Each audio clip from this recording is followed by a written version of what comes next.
오늘 설교 말씀의 제목은 하나님의 영광, 심층 분석이라는 제목으로 말씀을 전할 겁니다.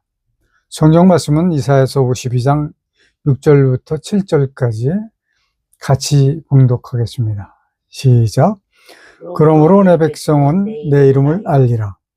그러므로 그날에는 그들이 이 말을 하는 자가 나인 줄 알리라. 그가 곧 내니라. 좋은 소식을 가져오며 평화를 공포하며 복된 좋은 소식을 가져오며 구원을 공포하며 시온을 향하여 이르기를 내 하나님이 통치하신다 하는 자의 산을 넘는 발이 어찌 그리 아름다운고. 아멘. 세월은 유수와 같은 것이 아니라 마치 폭풍처럼 달려가는 것 같습니다.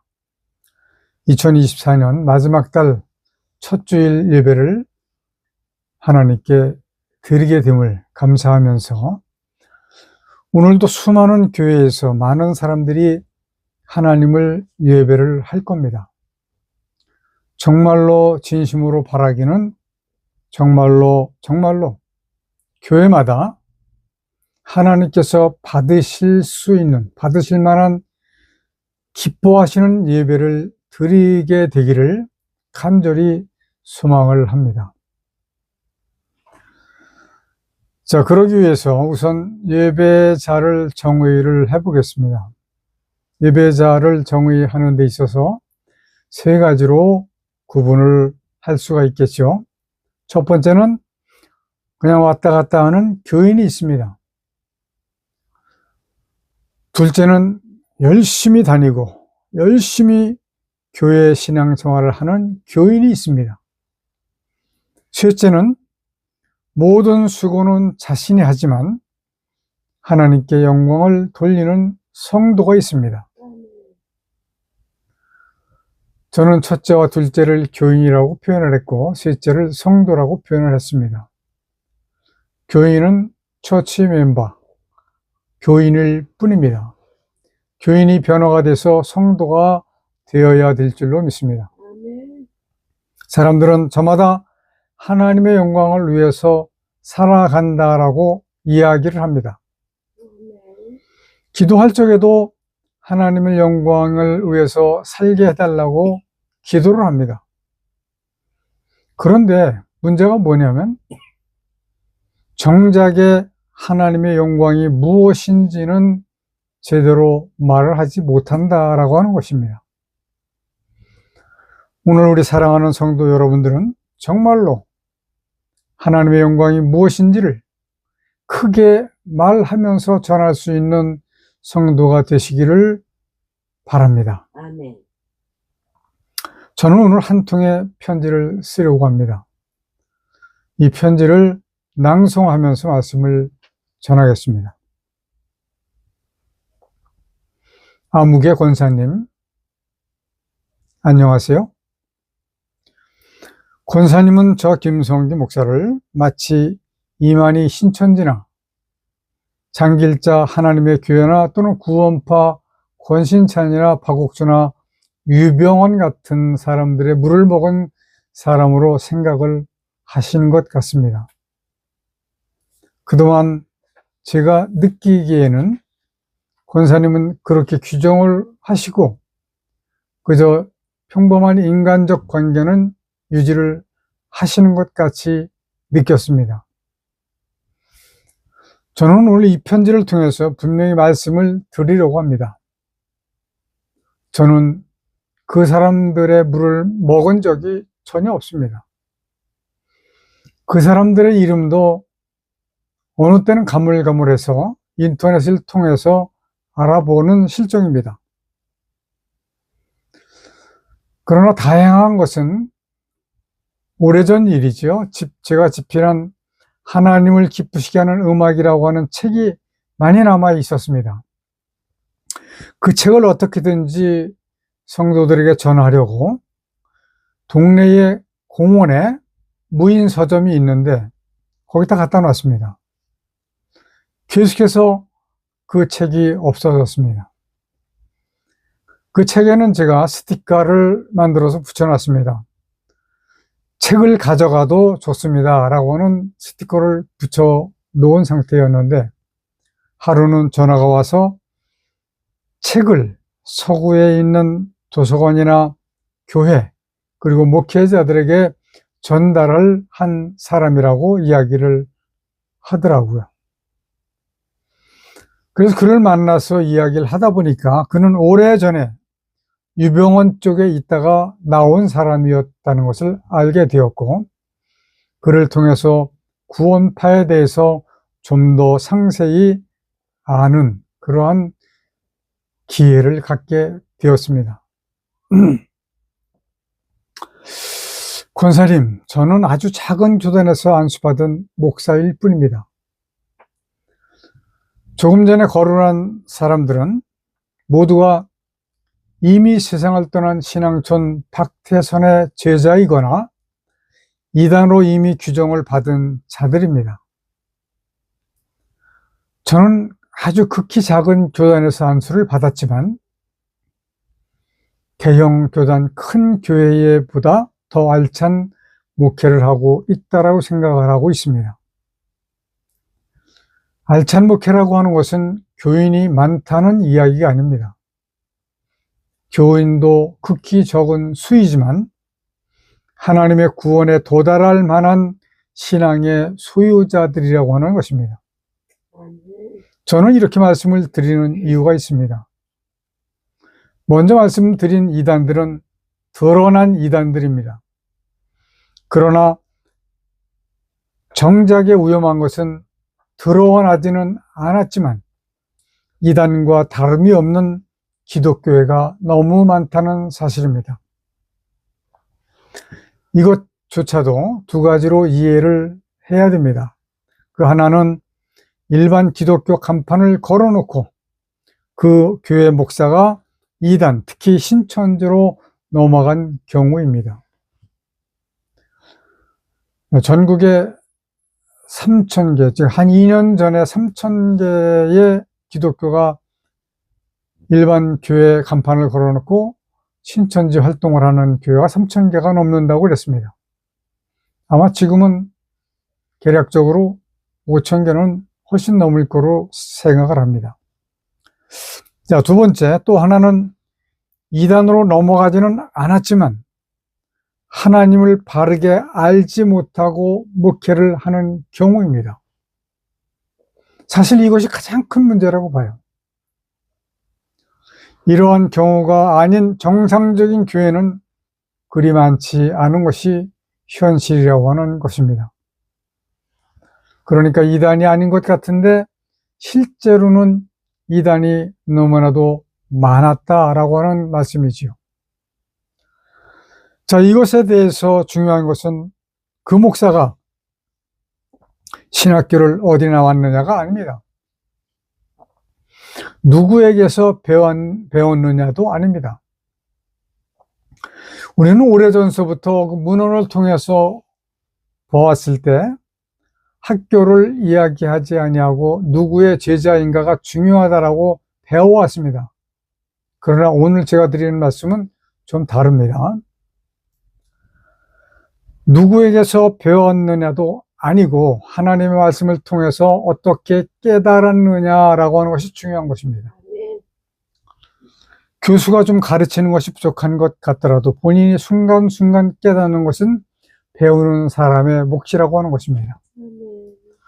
배우는 사람이 하나님을 어떻게 알 것인가에 대한 관심을 가진 그런 상태에서 듣거나 배우다 보면 하나님의 은혜로 인해서 참 진리를 깨닫게 된다라고 하는 그런 말씀이기 때문에 이것이 중요한 것입니다. 그러나 많은 사람들은 신학교에 입학을 하면 꿈을 그리게 됩니다. 내가 명설교자가 돼서 아주 큰 대형 교회를 하겠다라고 하는 생각이지요. 이것이 문제가 되는 겁니다. 기본은 없는데 모자만 큰 것을 쓰겠다는 격이 되는 것이죠. 이 말씀에 대해서 저는 다릅니다. 그런 생각 해본 적 없습니다. 크지는 않아도 모든 교인이 구원에 도달하게 해야 한다라고 하는 생각으로 지금까지 배워왔고 지금까지 살아왔습니다. 한 생명이라도 구원을 시켜야겠다는 생각이 옳은 생각이 아닐까요? 많은 사람 모아서 대형 교회 만들어서 풍요롭게 사는 것이 중요한 것이 아니다라고 하는 말씀이죠. 기독교 서점에 가면 퀸즈 평화교회 이계선 목사라고 하는 분이 쓴 대형 교회가 망해야 한국 교회가 산다라고 하는 책이 있다라고 합니다. 저는 이제 오늘 내일 이 책을 구입을 해서 볼 겁니다. 대형 교회 꿈을 깨야 됩니다. 하나님께서도 말씀하시기를 디아스포라, 흩어져서 복음을 전해야 된다라고 말씀을 하시지 않았습니까? 저는 좀 늦게 깨달았지만 사람이 예수 그리스도를 믿은 후에 반드시 거듭나야 한다는 것입니다. 이 거듭남에 대해서는 지금도 논란이 계속되고 있습니다. 제가 보기에는 거듭남을 이야기하는 박옥수나 권신찬이 이 거듭나야 한다는 비밀을 깨닫기는 했어요. 그러나 그 깨닫는 방법이 저희와 많이 다른 것 같습니다. 제가 결혼하기 전 청년 시절에 서울 사직공원에 가서 거기가 분위기가 공부하기가 좋아요. 시험 공부를 하고 있을 때 제 나이 비슷한 또래들 몇 사람이 다가옵니다. 그래서 예수를 믿느냐고 물어요. 믿고 있다라고 대답을 하면 그러면 구원을 받았느냐라고 묻습니다. 저는 구원을 받았다, 받지 않았다 대답하는 것이 하나님의 고난을 침범하는 것 같이 느껴졌기 때문에 우물쭈물했습니다. 그런 저에게 예수님을 믿으면 구원의 확신이 있어야 되고 그 날짜까지 기억해야 한다라고 집요하게 추궁을 받은 기억이 생생합니다. 구원파는 그걸 얘기를 해요. 자기 자신의 생일은 기억하면서 구원받은 날을 기억 못하느냐라고 마치 죄인 취급하듯 이야기합니다. 나중에 알고 보니 그들이 바로 구원파였다라고 하는 것입니다. 지금은 편지를 읽으면서 설교를 같이 하기 때문에 편지인지 설교인지 잘 구분이 안 될 거예요. 그러나 잘 들어두시길 바랍니다. 계속합니다. 저의 생각은 이렇습니다.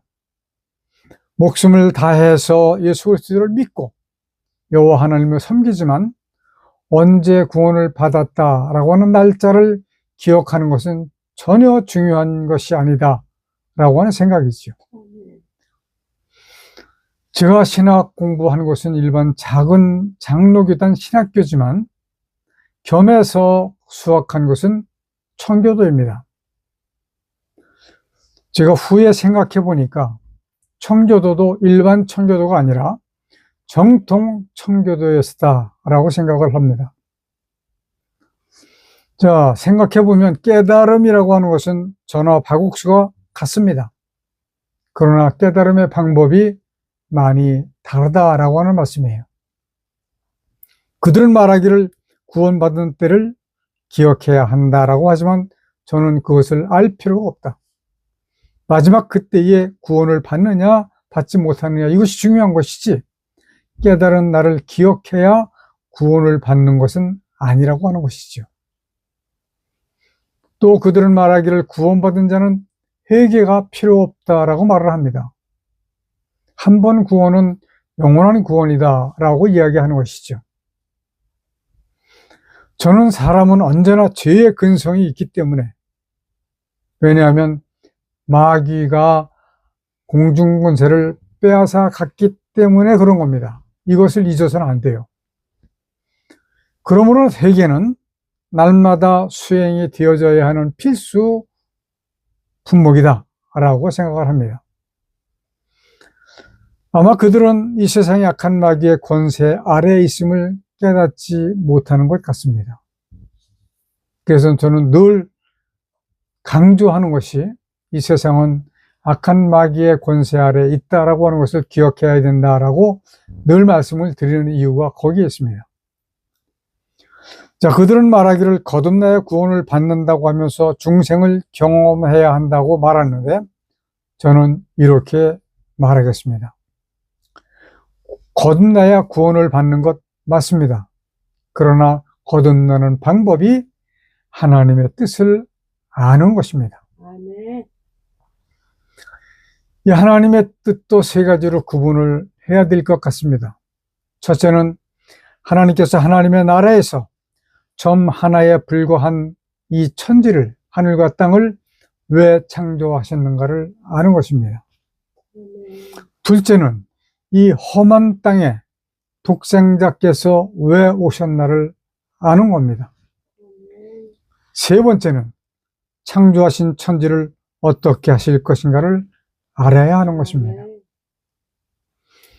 그래서 저는 10여 년 전에 권사님께 거듭나야 한다는 말밖에는 하지 않았는데 권사님은 정면으로 반박을 하셨습니다. 우리 청교도에서는 반박이라고 하는 단어를 많이 사용합니다. 왜냐하면 올바른 신앙을 위해서지요. 그런데 권사님은 바른 신앙을 위해서라기보다는 마치 저를 나사렛에서 무슨 선한 것이 날 수 있겠느냐라고 하는 그런 생각으로 그렇게 하신 것 같이 저는 느꼈습니다. 그러나 그 말이 틀린 건 아닙니다. 맞습니다. 왜냐하면 저는 할 수 없는 사람입니다. 그러나 하나님께서는 하나님의 영광을 위해서 제게 은혜와 은사를 주신 것입니다. 세상에서 몇 사람 되지 않은 그 비밀을 깨닫게 하셨다라고 하는 말씀이지요. 유대인의 관원이자 율법을 가르치는 니고데모도 깨닫지 못한 비밀 거듭남. 권신찬이나 박옥수와 같이 이단성이 있는 거듭남이 아니라 진정한 하나님의 뜻에 근거한 거듭남을 깨닫게 하신 것이 얼마나 감사한 일인지 알 수가 없습니다. 나사렛에서 예수 그리스도가 태어나신 것처럼 혼탁한 이 세대에 제게 깨달음을 주셨다라고 하는 말씀입니다. 그 이유는 제가 생각하기를 저는 하나님의 의라고 하면 목숨을 내어 거는 성격이기 때문에 그렇게 하신 것 같습니다. 권사님은 여러 친구들의 리더격으로 보여집니다. 최소한 신앙에 대해서만큼은 그렇게 보입니다. 그분들과 함께 영원히 꺼지지 아니하는 불못으로 가지 아니하고 영원한 하나님의 나라 천국으로 가려면 이 진리를 반드시 깨달아야 됩니다. 알량한 성경 지식으로는 어렵습니다. 호세아서에서 이렇게 말씀하십니다. 하나님의 백성들이 하나님을 아는 지식이 없어서 지옥불로 가게 된다 라고요. 하나님을 아셔야 됩니다. 하나님을 밝히 알아서 거듭나고 하나님의 나라에 가셔야 한다라고 하는 말씀이 잘못된 말씀인가요? 구원파처럼 들리십니까? 알량한 정도의 지식으로는 절대로 하나님의 나라를 얻을 수 없다라고 하는 것 기억하셔야 됩니다. 만일에 궁금하셔서 지금 다니시는 교회 목사님께 물어볼 생각이 있다면 물어보지 마십시오. 왜냐하면 10중 8구는 그분도 이 사실을 깨닫지 못했을 것이기 때문에 그렇습니다. 참으로 문제가 되는 것은 거듭나보지 못한 사람은 거듭남을 이해하기가 어렵다라고 하는 것입니다. 교인 스스로가 알기 위해서 힘쓰고 애를 쓸 때 깨닫게 하시는 진리가 바로 이 거듭남이라고 하는 것이라고 생각을 합니다. 부디 모든 감정, 사상, 이성 다 버리십시오. 그리고 천천히 생각해 보시기 바랍니다. 그리고 기도해 보시기 바랍니다. 권사나 목사라고 하는 타이틀로 구원을 받을 수 있을까요? 절대로 그렇지 않습니다. 권사님과 권사님의 친구들이 하나님의 구원을 받아야 하기 때문에 드리는 말씀입니다. 하나님의 권고하시는 은총이 권사님과 친구분들께 함께 하시기를 기원합니다. 아멘. 이 편지의 주인공은 우리 아내의 친구입니다.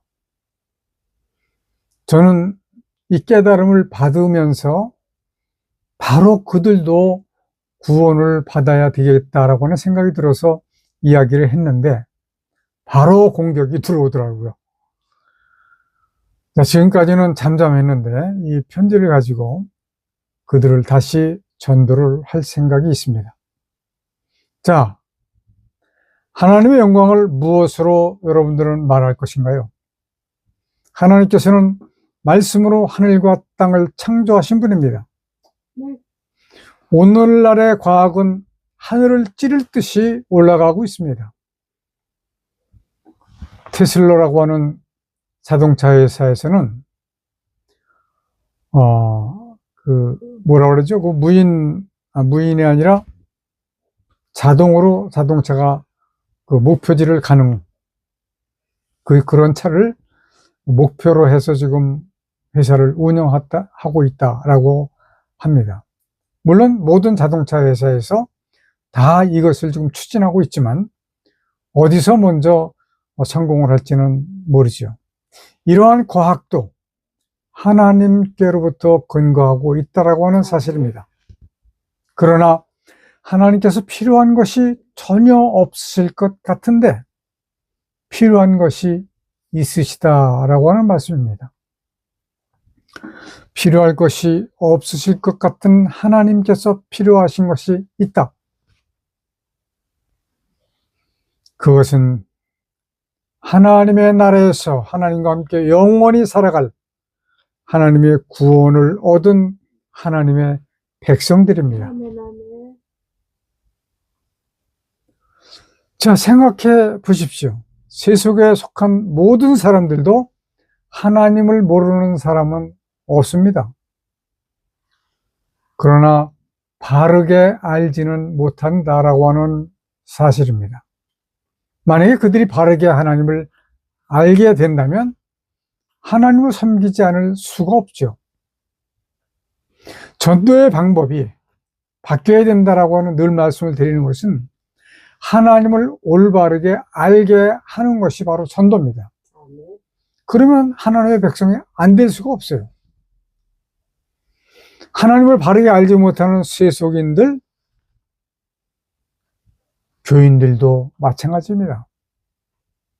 사람이 예수 그리스도를 믿은 후에는 반드시 하나님을 바르게 알아야 하는 순서가 있습니다. 이것을 구원의 서정이다 라고 이야기를 하는데 구원의 서정은 9가지, 12가지 여러 가지가 있습니다. 이것을 다 나열할 시간은 안 되기 때문에 오늘은 거듭남에 대한 것, 중생이라고 하기도 합니다. 하나님을 올바르게 알게 되면 자동으로 거듭나게 됩니다.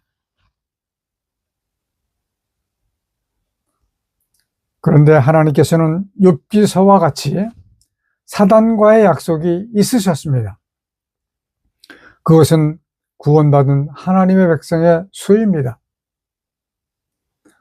하나님의 구원을 받은 백성이 약속하신 만큼 차게 되면 모든 피조물은 어떻게 하신다? 불살라 없애버리신다 입니다. 지금 우리 눈에 보이는 모든 것은 불살라 완전히 없애버리십니다. 바로 이것이 심판하시는 것이다. 이때에 구원을 얻은 하나님의 백성은 새 예루살렘 성으로 하나님께서 사뿐히 옮겨주시고 구원을 얻지 못한 사람들은 마귀와 함께 불못으로 던지시게 되는 겁니다. 오늘 우리가 예배 전에 찬송을 부를 때 새 찬송가 522장 웬일인가 내 형제여 라고 하는 찬송을 불렀는데 1절만 한번 읽어드릴게요. 웬일인가 내 형제여 주 아니 믿다가 이것을 주 믿지 않다가로 바꿀 겁니다. 죄값으로 지옥 형벌 너도 받겠구나. 그 죄의 값으로 바꿀 겁니다.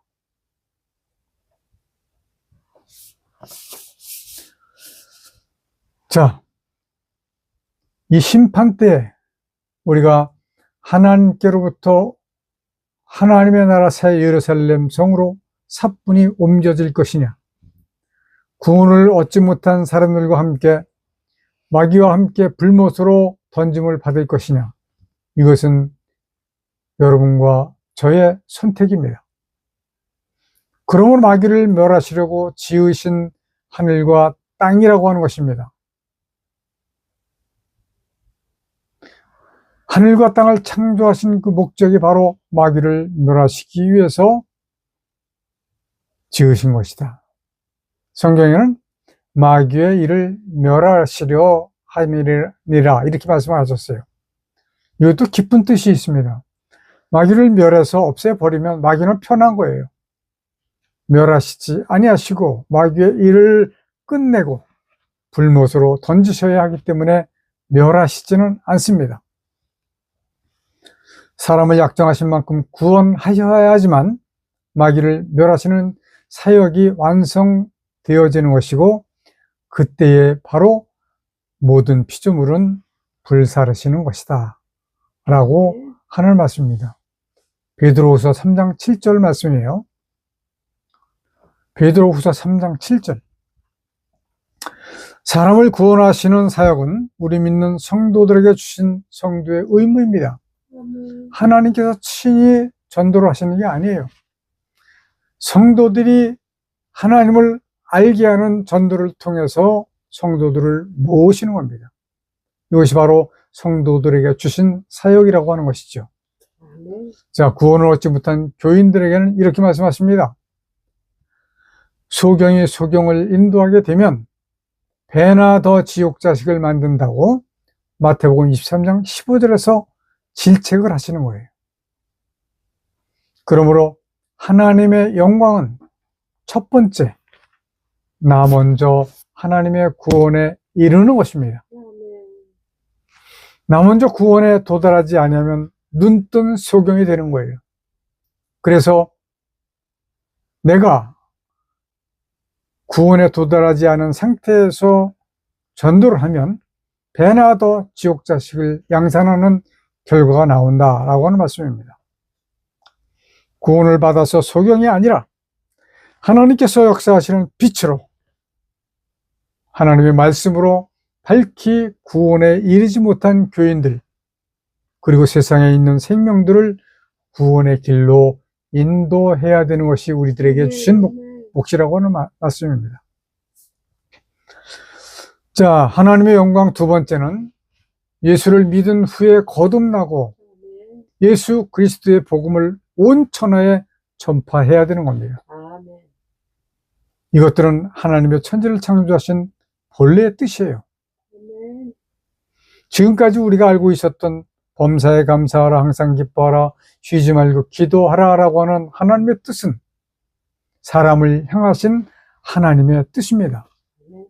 우리는 이 뜻을 알기 이전에 하나님의 본래의 뜻을 먼저 알아야 되는 것이 순서라고 생각을 하는 것입니다. 그러므로 정리를 하면 하나님의 천지를 창조하신 목적은 원수 마귀를 멸하시려고 사람을 구원하시는 것이다 라고 하는 것입니다. 지금까지 우리는 믿기만 하면 된다고 배웠습니다. 지금도 그렇게 이야기합니다. 만일에 믿기만 하면 되었다라고 한다고 할 것 같으면 하나님의 심판은 수천 년 전에 이루어졌어야 되는 겁니다. 왜냐하면 믿는 사람은 어마어마하게 많습니다. 그러나 이 하나님의 뜻을 깨달은 사람은 얼마 없습니다. 이 깨달은 사람의 수가 필요하신 거예요. 믿기만 해서는 결코 구원에 도달할 수 없음을 반드시 기억하시기를 바랍니다. 이제 여러분 스스로가 이것이로구나 라고 하는 함성이 여기저기서 터져 나올 날이 있을 겁니다. 그때를 기대하면서 12월을 시작을 하십시다. 할렐루야.